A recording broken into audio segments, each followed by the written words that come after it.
नमस्कार दर्शक बंधु आपण समस्त को आउ एक नुआ वीडियो स्वागत। दर्शक बंधु मुझे आसी पहुँची जाइए ओडिशा स्टेट म्यूजियम रे। तेज चलतु म्यूजियम बुल देखा आम ओडिशार इतिहास कला संस्कृति विषय किसी जना अजना कथा जानिबा एवं समस्त को जनइबा।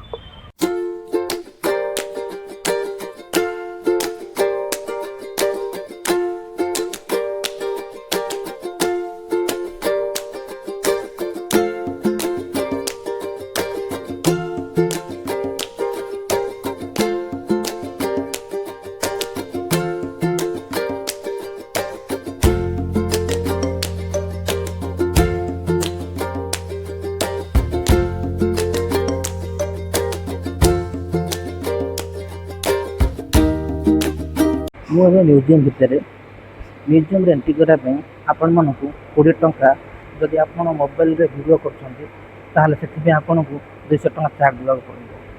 तेरे आपण चलते गोटे इंटरेस्टिंग वीडियो देखा। ये हूँ विक्रम बेताल। आपण मैंने देखिपे ये गोटे स्क्रीन अच्छी। ए स्क्रीन रे किसी प्रश्न भी आसूची। चलो गोटे प्रश्न उपर क्लिक कर देखा।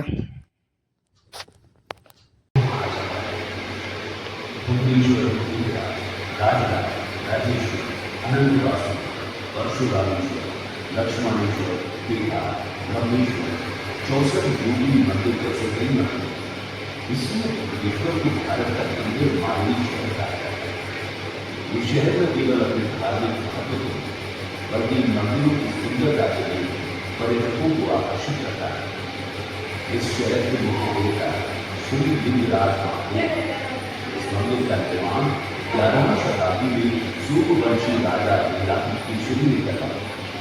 इस क्षेत्र को एकम्र क्षेत्र के नाम से जाना जाता है। आपण मानू ए वीडियो साउंड पूरा क्लियर तो सुबा जाए नथिबो। राजा विक्रमादित्य उत्तर शुणी बेताल तो उड़ीगला। चलो एबे आमे आग को बढ़िया। अरे बहुत किसी चेंज हो जाए, बहुत किसी चेंज ये आगुरी गोटे हेडफोन रोला जोटा कि आपण मैंने कान दे से विजुआल रियल साउंड को शुणी पारि था, किंतु एबे ताहा बोधे बाहर कर दे। बहुत किसी चेंजेस हो जाए कारण मु प्राय 4-5 मास पर आज आसी स्टेट म्यूजियम को। आपण मैंने देखिपे काठर गोटे सुंदर मूर्ति।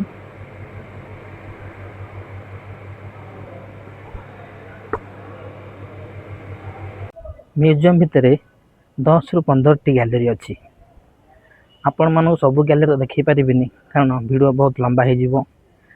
आपण मान किंतु प्रमुख केतोटी गैलरी देखी जोटा कि बहुत इंटरेस्टिंग। अस्त्र शस्त्र गैलरी जो थे कि आमर राजा महाराज माने से समय युद्ध रे व्यवहार करुवा जो अस्त्र तोप तलवार आपण मैंने देखिपारे। द्वितीयतः हस्ततंत्र गैलरी आम ओडिशार प्रत्येक जिले में प्रत्येक सहर में जो सबू जो विभिन्न प्रकार डिजाइन लुगा से सब प्रदर्शन हो जो गैलरी ता देखेबी। एवं राजा महाराज व्यवहार करुवा वस्त्र बा मुकुट तांकर पालिंगी इत्यादि यह सब गैलरी देखी। ये 3टा गैलरी आपण मैंने निहा देखेबी। तो चलतु देखा।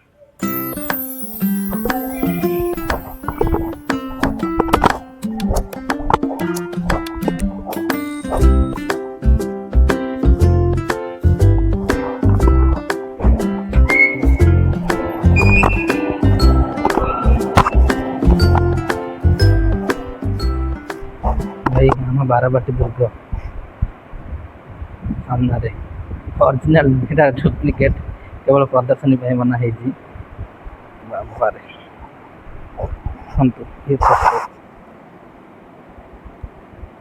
बारबाटी दुर्ग कटक हनुमानिक 18 शताब्दी।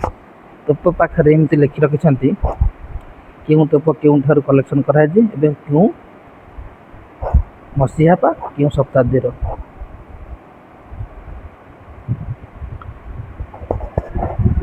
ସବୁଠାରୁ ବଡ଼ ତୋପ ବାରବାଟୀ ଯୁଗ କଟା ବାପାରେ ଏ ତୋପରୁ ବାହାରୁଥିବା ଗୁଳି ସେ ସମୟରେ ଭାବ କେଉଁଭଳି ଭାବେ ଗର୍ଜନ କରୁଥିବ। ବାବାରେ ଚକା ଲଗା ତୋପ ଅଜ୍ଞାତ ମାନେ ଏଇଟା କେଉଁଠାରୁ ଖୋଲିଛି ନାହିଁ ତାର ଏପର୍ଯ୍ୟନ୍ତ କୌଣସି ପ୍ରମାଣ ନାହିଁ। କାଠରେ ତିଆରି ଏମିତି କିଛି କାରୁକାର୍ଯ୍ୟ ଲମ୍ବା ପ୍ରାୟ 15-20 ଫୁଟ ହେଇଥିବ 15 ଫୁଟ ଅନୁମାନିକ। ପ୍ରଥମେ ଅସ୍ତ୍ରଶସ୍ତ୍ରର କେମିତି ପ୍ରଚଳନ ପଥରରୁ ଭାଲା ଧନୁଶର ଗଦା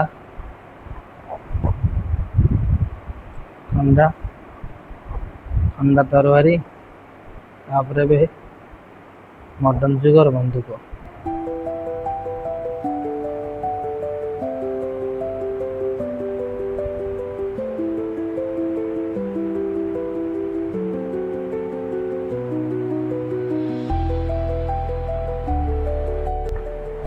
ଏଇଠାରେ ରାଜାମାନେ ବ୍ୟବହାର କରୁଥିବା ଖଣ୍ଡାକୁ ପ୍ରଦର୍ଶନ କରାଯାଇଛି। କେତେଟା ଅଛି? 1 2 3 4 5 6 7 8ଟା ଖଣ୍ଡା। ଏଇ ଖଣ୍ଡା ସବୁ କେଉଁ କେଉଁ ଗଡ଼ଜାତର ତାହା ଏଠାରେ ଲେଖା ଅଛି। ଆପଣମାନେ ଦେଖିପାରୁଥିବେ ଖଣ୍ଡା ବଡ଼ମ୍ବା 17ରୁ 18 ଶତାବ୍ଦୀ। ଏଇ ଖଣ୍ଡାଟି ବଡ଼ମ୍ବା ରାଜାଙ୍କର ଉପରେ ଆପଣମାନେ ଦେଖିପାରୁଥିବେ ବଡ଼ମ୍ବାର।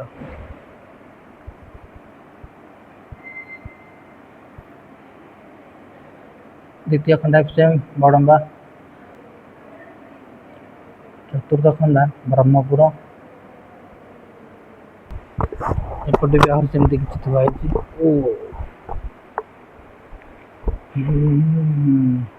ହାତୀ ଜାଲି ଇଏ କ'ଣ ଏଇ ମଝିରେ ଯୋଉଟା ସେଟା କ'ଣ ମୁଁ ବି ଜାଣିପାରୁନି ତାର ନାଁ କ'ଣ ହେଇଥିବ। ହୁଏତ ଏଇଠି ଏତେ ଯାଇଥାଇପାରେ। ଏଇଠି ଅଛି ଆପଣ ଦେଖିପାରୁଥିବେ। ଆଉ ମାନେ ଏ ଭିଡ଼ିଓ ଦେଖି ଜାଣନ୍ତୁ କେଉଁ କେଉଁ ଗଡ଼ଜାତର ଅସ୍ତ୍ରଶସ୍ତ୍ର ଏଠାରେ ଅଛି। ହୁଏତ ବଡ଼ମ୍ବା ନରସିଂହପୁର ହଳଦିଆଗଡ଼ ଏଇସବୁ ଗଡ଼ଜାତର ଅସ୍ତ୍ରଶସ୍ତ୍ର ଏଇମାନେ ଅଛି ଦେଖିପାରୁଥିବେ।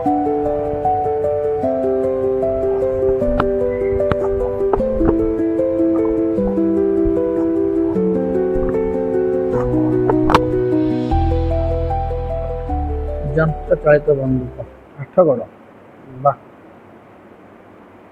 ଯେଉଁ ଆଠଗଡ଼ର ଭାଇମାନେ ଯେଉଁ ଦର୍ଶକ ବନ୍ଧୁମାନେ ଦେଖୁଥିବେ ଦେଖନ୍ତୁ ଆପଣଙ୍କ ଗଡ଼ଜାତର ଏକ ପୁରୁଣା ଅଟୋମେଟିକ୍ ସେହି ସମୟର ଯନ୍ତ୍ର ଚାଳିତ ବନ୍ଧୁକ।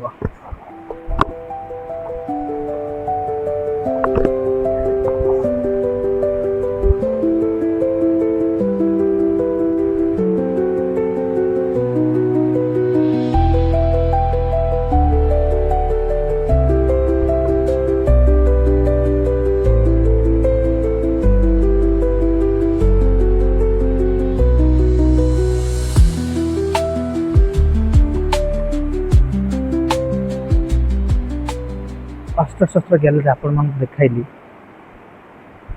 ଏ ଗ୍ୟାଲେରୀ ଆପଣମାନଙ୍କୁ କେମିତି ଲାଗିଲା କମେଣ୍ଟରେ ନିହାତି ଜଣାଇବେ।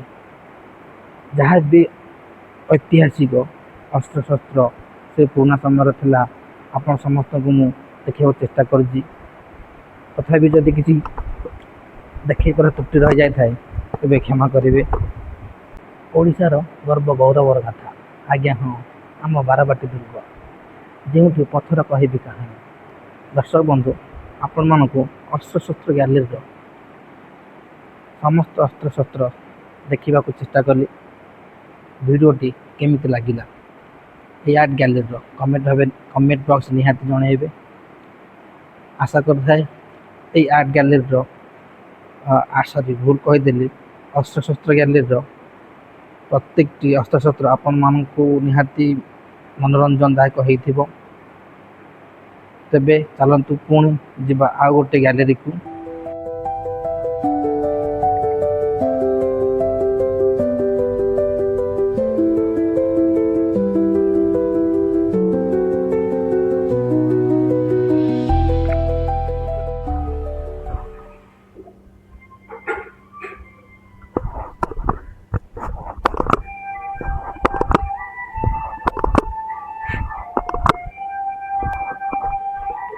जगन्नाथ स्वामी नयन पथगामी भगवत में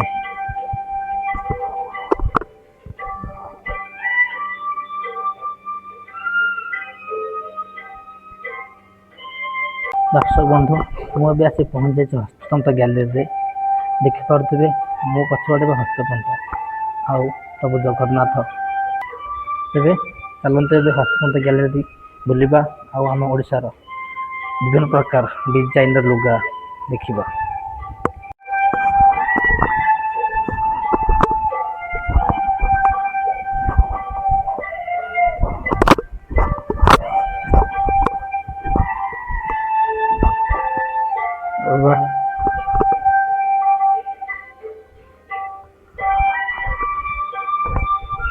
कौ शाढ़ी मु तो जानी ना ये देह बांध ना आउ किसी।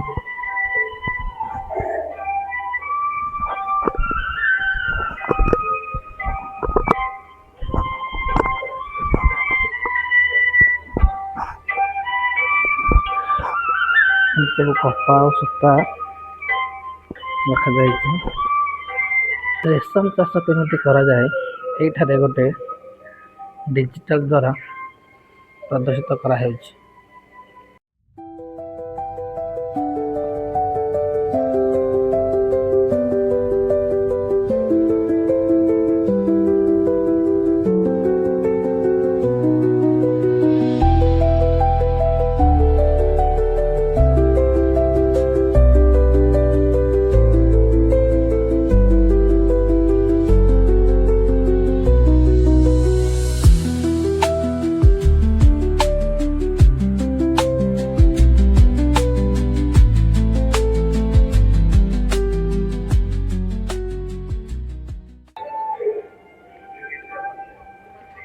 गैलरी भितर एंट्री करने बुद्धंकर गोटे सुंदर लुगाटे प्रदर्शित होती।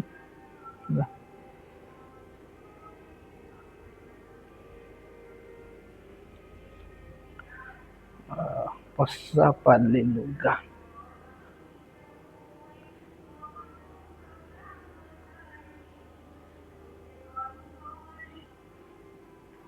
अरे भाई ये तो आम एरिया कारगिल आके लुगा कारगिल लुगा कहा जाए। हाँ माणिया बंध सूता साड़ी कटक अरे जा ये है मयूरभंजर सांताल फुटा साड़ी।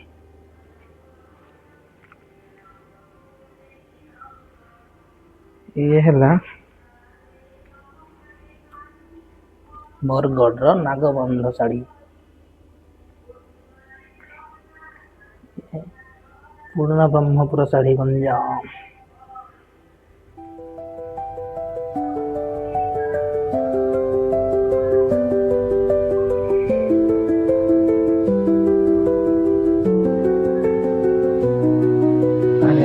बिहारी गोटे तंत्र थी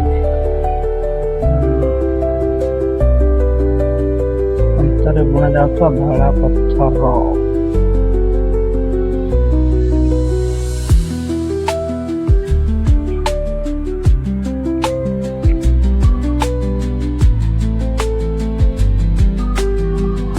कटपाड़ दुआ साड़ी दुआ इज्जत गोपालपुर दशहरा धला पत्थर परदा कपड़ा धला पत्थर क्यों धला पत्थर आमर ये खोर्धा धला पत्थर ना आरकोला धला पत्थर तो कहीपर संबलपुर बांधा साड़ी कपड़ा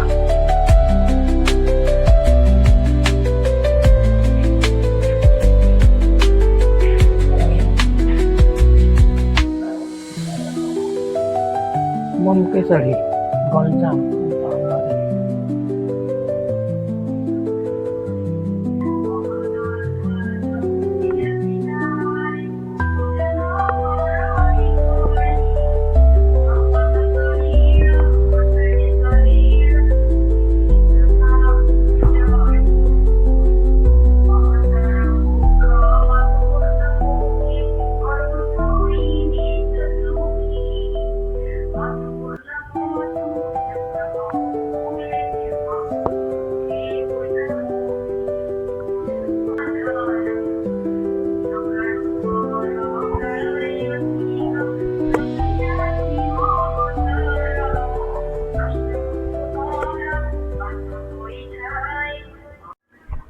ସ୍ୱଭାବ କବି ଗଙ୍ଗାଧର ମେହେର, ଯିଏକି ଜାତିରେ ତନ୍ତୀ ଥିଲେ, ତାଙ୍କୁ ଉତ୍ସର୍ଗ କରାହୋଇ ଗୋଟିଏ ଶାଢ଼ୀରେ ତାଙ୍କ ଫଟୋ ଏବଂ ତାଙ୍କ ଲେଖା କବିତା ସମ୍ପୂର୍ଣ୍ଣ ଭାବେ ଡିଜାଇନ୍ କରାହୋଇ ଏଠାରେ ପ୍ରଦର୍ଶିତ କରାହେବା ସହିତ ତାଙ୍କର କବିତାକୁ ଅଡ଼ିଓ ମାଧ୍ୟମରେ ମଧ୍ୟ ଏଠାରେ ବଜାଯାଉଛି, ଯାହା ଆପଣମାନେ ଆସିଲେ ନିହାତି ଦେଖିବେ ଏବଂ ଶୁଣିବେ, ଯାହାକି ଖୁବ୍ ସୁନ୍ଦର ଲାଗିଲା।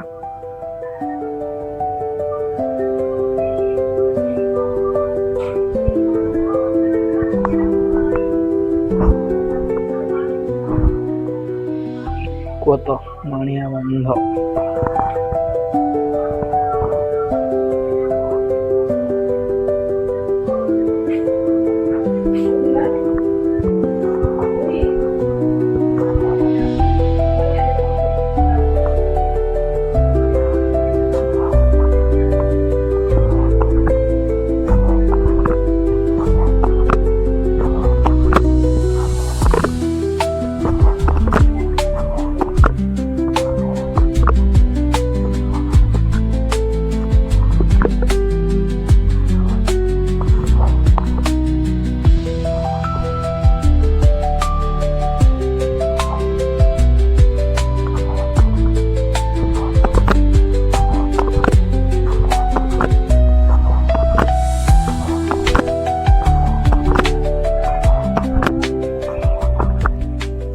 ଏହି ଗ୍ୟାଲେରୀରେ ଆମ ଓଡ଼ିଶାର ପ୍ରତ୍ୟେକଟି ଡିଜାଇନ୍ର ଶାଢ଼ୀ ପ୍ରଦର୍ଶିତ ହୋଇଛି। ସବୁ ତ ଦେଖାଇବା ମୋ ପାଖରେ ଅସମ୍ଭବ, କାରଣ ଏତେ ଗୁଡ଼ିଏ ଶାଢ଼ୀ ତ ଦେଖାଇ ହେବନି, କିନ୍ତୁ ଯେତିକି ମୋ ଦ୍ୱାରା ସମ୍ଭବ ହେଇଛି ମୁଁ ସେତିକି ଆପଣମାନେ ଦେଖାଇଲି।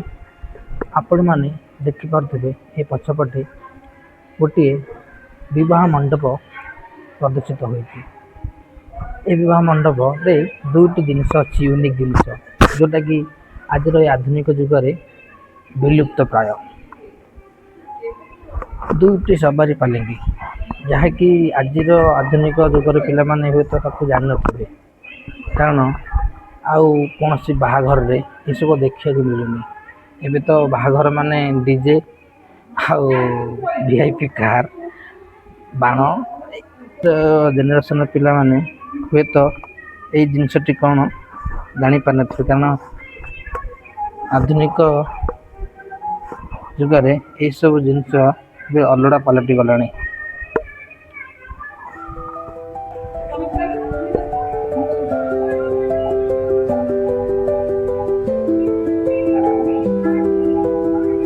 ସଞ୍ଜୁ ସହିତ ଗୋପାଳ, ଭାଇ କମେଣ୍ଟ କରି କୁହନ୍ତୁ ଏ ଭିଡ଼ିଓରେ କେଉଁମାନେ ସଞ୍ଜୁ ଆଉ ଗୋପାଳ ଦେଖୁଛନ୍ତି।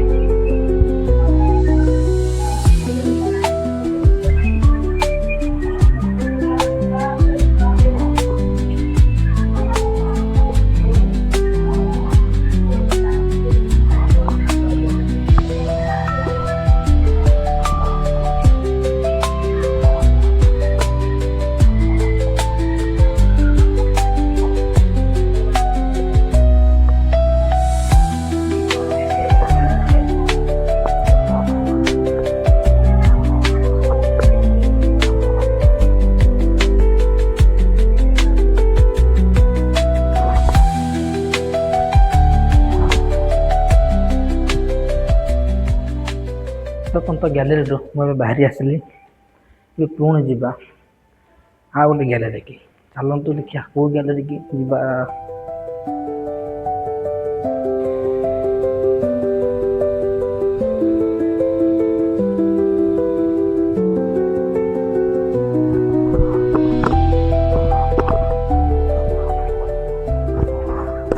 ମୁଁ ଏବେ ରାଜକୀୟ ଗ୍ୟାଲେରୀରେ ପହଞ୍ଚିବି।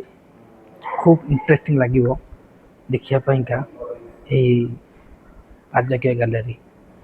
ଅତୀତରେ ଆମ ରାଜା ମହାରାଜାମାନଙ୍କର ବସ୍ତ୍ରଠୁ ଧରି ଅଳଙ୍କାର କିମ୍ବା ଘରେ ସଜା ଯାଉଥିବା କିଛି ମୂର୍ତ୍ତି ଏଟା ଏଇ ଗ୍ୟାଲେରୀରେ ପ୍ରଦର୍ଶିତ କରାହୋଇଛି। ହାତୀ ଦାନ୍ତରେ ତିଆରି ହୋଇଥିବା ଶଗଡ଼ ଗାଡ଼ି, ମା ସରସ୍ୱତୀଙ୍କର ଏକ ସୁନ୍ଦର ମୂର୍ତ୍ତି ହାତୀ ଦାନ୍ତରେ। ଏଇଠାରେ ପ୍ରଦର୍ଶିତ ହୋଇଥିବା ଯେତେକ ମୂର୍ତ୍ତି ଦେଖିପାରୁଛନ୍ତି ସବୁତକ ହାତୀ ଦାନ୍ତରେ ତିଆରି। ଦର୍ଶକ ବନ୍ଧୁ ଚିନ୍ତା କରନ୍ତୁ, ଆମର ଓଡ଼ିଶାର ଯେଉଁ କଳା ବା କାରିଗର ସେହି ସମୟରେ ଉଚ୍ଚ କୋଟିର।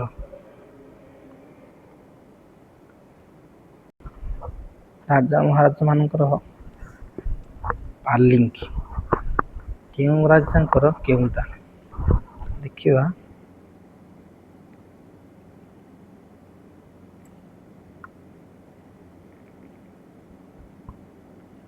ହାଉଦା, ପ୍ରାପ୍ତିସ୍ଥାନ ବଡ଼ମ୍ବା କଟକ, ରାଜବଂଶ କୃଷ୍ଣଚନ୍ଦ୍ର ବୀରବର ମଙ୍ଗରାଜ ମହାପାତ୍ର ରାଜସାହେବଙ୍କର। ହାଉଦା କୋଉଟା ମୁଁ ତ ଭାଇ କହିପାରିବିନି। 2ରେ ତରାସ, କେନ୍ଦ୍ରାପଡ଼ା ରାଜା ରାଜବଂଶ ବିଭୂତିଭୂଷଣ ସିଂହ। 3 ତାମଜାନ, ବଡ଼ମ୍ବା ରାଜସାହେବଙ୍କର। ଭାଇ ଏଇଥିରୁ ଆପଣମାନେ ନିଜ ଅନ୍ଦାଜ ଲଗାନ୍ତୁ କୋଉଟା ହାଉଦା, କୋଉଟା ତରାସ ଆଉ କେଉଁଟା ତାମଜାନ। କାରଣ ମୁଁ ତ ଜାଣିପାରୁନି କି ଏଠାରେ ବି ନାହାନ୍ତି ଯେଉଁ ଗାର୍ଡ଼ କହନ୍ତି, ଯେଉଁମାନେ ଥାଆନ୍ତି ସୁରକ୍ଷାରେ, ସେମାନେ ବି ନାହାନ୍ତି। ସେମାନେ ଥିଲେ ହୁଏତ ତାଙ୍କୁ ମୁଁ ପଚାରି ବୁଝିଥାନ୍ତି। ଏହା ଏପଟେ ଦେଖିପାରିବେ ରାଜାଙ୍କର ବସ୍ତ୍ର, ଯାହାକୁ ରାଜାମାନେ ପିନ୍ଧୁଥିଲେ। ଦେଖି ଦରବାର ପୋଷାକ।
दर्शक बंधु मु गैलेरी बाहर को चली आसी चेष्टा कली आपण मानक प्राय गैलेरी कभर करने सब गैलेरी आपण मानक देखा असंभव कारण वीडियो बहुत लंबा हो मेन मेन 2-3टी गैलेरी आपण मानक देखली आशा करे निहाती आपण मानक मन को छुई भिडियोटी जदि भिडियोटी पसंद होता है तेबे वीडियो को लाइक सब्सक्राइब करने को जमा भूलिए ना। तेबे वीडियोटी की एठी सारुची पुणी देखा आमे आउ गोटे नुआ वीडियो रे। जय जगन्नाथ।